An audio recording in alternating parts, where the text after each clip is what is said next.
See, to me, he's just a father. Yes. Like any one of you would have one, right? So I try to separate out him the person from him the professional, and I love the relationship we have just because I can be incredibly honest with him, right? When there's something that the government does or something that he, in his own particular ministry does, I can also be his biggest critic because I know the love is unconditional, right?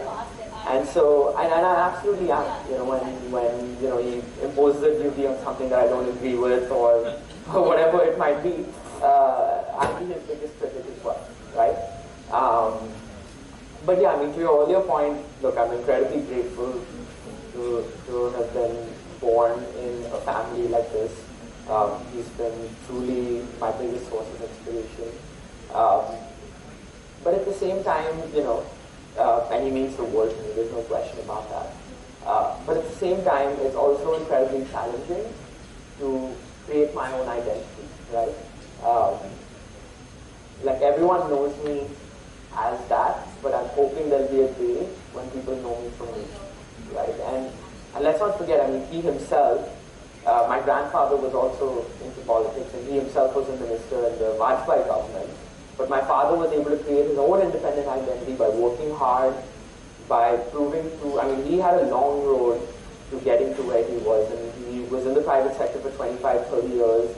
Concurrently, he was also doing party work, and it was only after 20, 30 years of serious work in the party did the party give him a chance to be a Rajya Sabha member at the start, gave great speeches in parliament, and really convinced his bosses to give him a break in the first Modi government, and then he's worked hard and continued to show his performance, right? And so to my earlier point, it's incredible. So he's created his own independent identity. He's not known as Shri Ved Prakash Goyal's son, right? He's known as Mr. Piyush Goyal. And by that same logic, I also want to be known by my own identity, right? And so, yes, there will be questions asked, there will be, and rightly so, right? I mean, I'm not going to run away from the fact that there have been a lot of doors open to me, and I'm very, very grateful for that, right?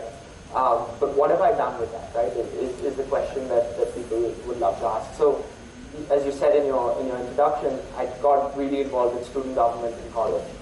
Why was that? So partly because I did really want to get involved in the community and all of that within the university and learn about how what the issues are that schools and administrations cared about, and you'd be surprised, they're very similar to what issues are here in Indian campuses. I mean, schools are schools, whether they're here or in the United States.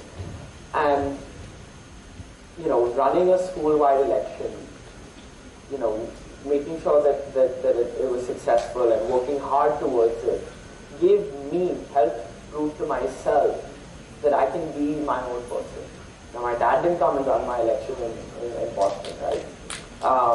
So to me, it was a very important moment of just proving to myself that I can build my own identity, that I can create my own, understanding of the way things work without having to rely on someone else. That said, again, I'm incredibly grateful and cognizant of how lucky I am.